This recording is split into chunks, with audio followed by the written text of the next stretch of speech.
Google Cloud Memory Store supports two caching mechanisms. One is Redis and second one is Memcache. But for this video, we will focus only on the Redis. We will discuss the basics of the Redis by creating the instance of the uh, Redis instance in memory store. Okay, let's go to the memory store service, Cloud Memory Store. So it will be there under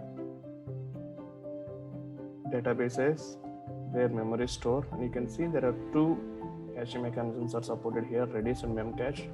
Our interest is on Redis. Okay, here you can see the option create instance. Let's click on that. Okay, so as shown here, Cloud Memory Store for Redis is a fully managed Redis service for the Google Cloud platform, as we discussed.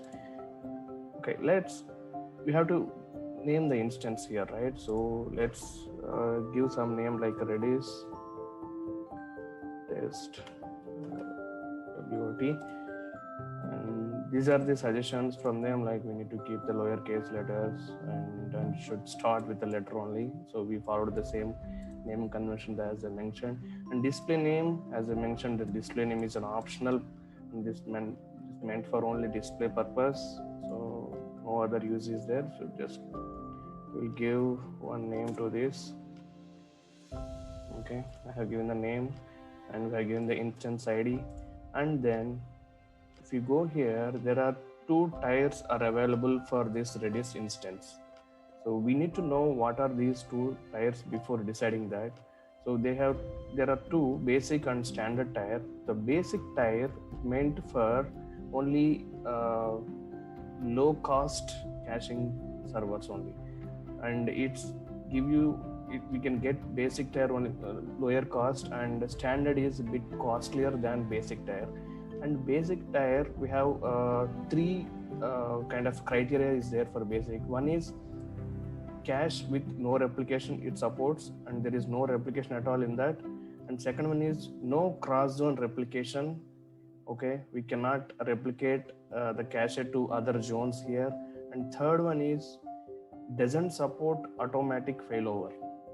Okay, but when we talk about the standard tier, it supports the failover mechanism, and we can do that cross zone replication, and at the same time we can enable the cache with replication. So it already mentioned here includes the failover replica in a separate zone for high availability. Of course, obviously, when it comes to replication and the cross zone replication and automatic failover, that will lead to the high availability of that server. So anyway, for the example purpose, I am creating, right? So now I will select only basic tier here. And when we talk about the region, so if you see here, there are multiple regions are there. So for the sake of this video purpose, I'm going to select US East one. And the zone, if you keep any, that means you are leaving this choice to the Google Cloud, create this instance in any one of the zones available for that particular region. So I'm just leaving as is because I don't have any specific requirement. But if at all, if you have any specific requirement, it's always better to create this instance in the same region as your virtual machines are there. Okay, this is already mentioned here, see this. So it will give you the good performance. Okay, and it's better to select the same zone also. If that is not possible, at least you have to select the same region. And capacity here, so now this will decide the cost of the instance here, how much you are paying for every hour for this instance.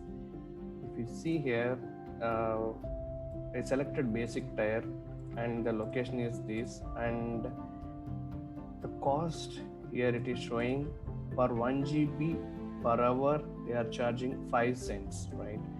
And it comes to $35 approximately per month. And this will change based on the location and the tier that I selected. Is it a basic tier or standard tier? And the capacity. So these three parameters will impact the charge.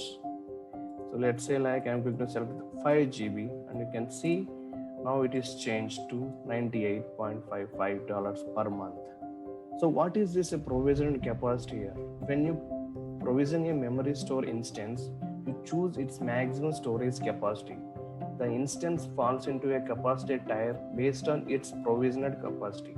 For example, a 3 GB instance falls into the 1 to 4 GB capacity tier.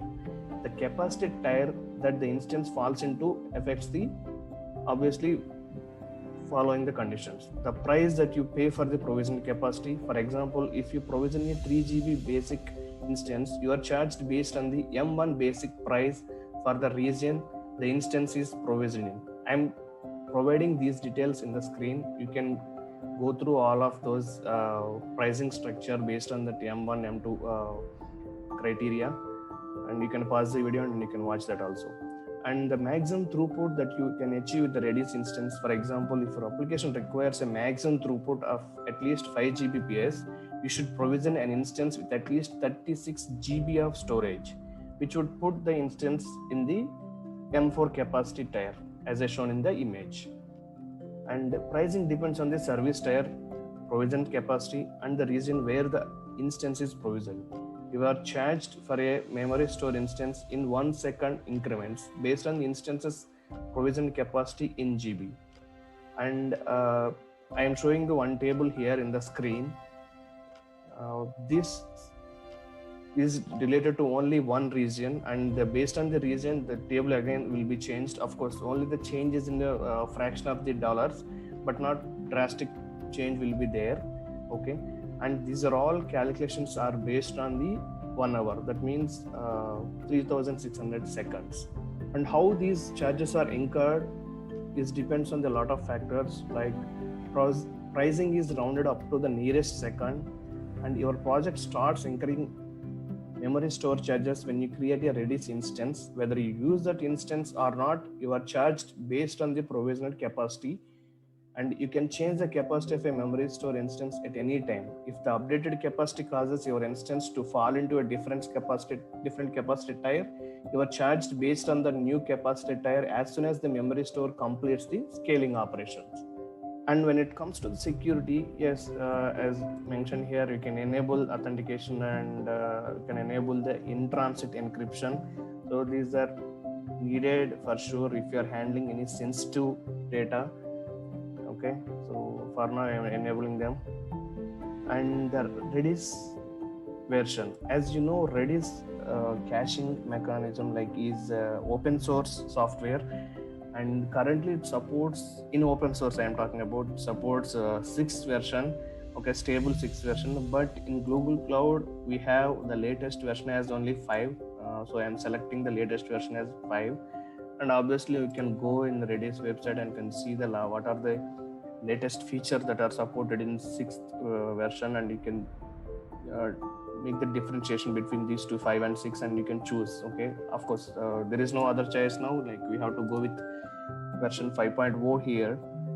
And here we have a configurations. So if you know about Redis, so we have configuration parameters in Redis. Generally we keep it in the redis.configuration file, right? So those details we can add here. Let me add here, click on the Redis, add configuration, and you can see these are all supported configuration things. And click on this one. So value you can define here, and you can select more than one configuration also, like that here. And at the same time, doesn't support all the parameters. So Google Cloud, this particular service doesn't support all the parameters that you see in the open source Redis software. So as I said, we cannot modify the few parameters, right? Right now I'm showing them here in the table. So all these parameters cannot be modified in Google Cloud service. Okay, if at all, if you want that, so you have to go with the open source approach only. After this configuration approach option, we have connection details. So we have two types of connections are there. One is direct peering, and second one is private services access. So what is the direct peering here? When using the direct peering mode, Memstore creates a VPC peering between the customer VPC network and the VPC network in the Google managed project. The peering is created automatically during the instance creation and requires no additional steps from the user. Other Google Cloud services do not share the peering. Memory Store for Redis used the direct peering connection mode before the availability of the private services access connection mode. So by default, new instances are created using the direct peering connection mode. Any existing scripts without the connection mode specified use the direct peering mode by default. Okay, I'm not defining any peering mode like a connection mode. That's why it takes directly direct peering. If I want to define another network mode, private service connection, I have to define the connection here. And this is about while creating the instances. What about if you want to modify the existing instances network mode? But you cannot switch the connection mode of an existing instance. To switch the connection mode, you have to recreate the instance using the new connection mode. This results in a change in the IP address of that instance. For example, if you have any existing instance that was created before the private services access connection mode was available, the connection mode property for that instance is set to direct peering. If you recreate that instance using the private service connection mode, the IP address of that instance changes. Also, Memory Store for Redis supports having Redis instance using the private service access and instances using the direct peering in the same project and in the same network. Okay, right now I'm selecting only direct peering. That means by default it comes with the direct peering, right? So I select that and let me click on the create. These are the charges will be there, $98 per month now. And right now it is creating the instance, and you can see all the details here. What is the port number, the instance capacity that I have selected 5 GB, obviously that authentication and the encryption mode here.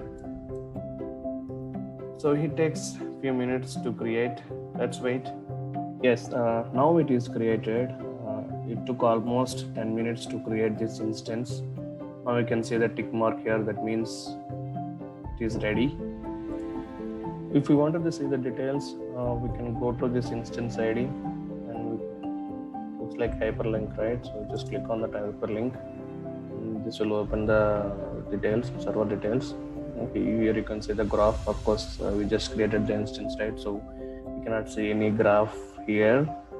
So 1 hour, 6 hours, like you can change the parameter and see that how that service is performing. And the memory that we are given 5 GB, and all the details are same that where we have given the while creating the instance. And this is the IP address. We can connect with this service using this IP address, and we have authorization string and those details. Anyway, I'm going to delete this instance. Nothing but removing this instance.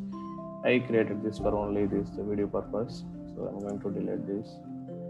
We need to give exact instance ID. It's like a confirmation again.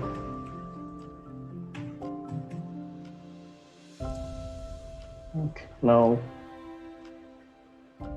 it is getting deleted. Yeah, that's all about the Redis instance. Thank you.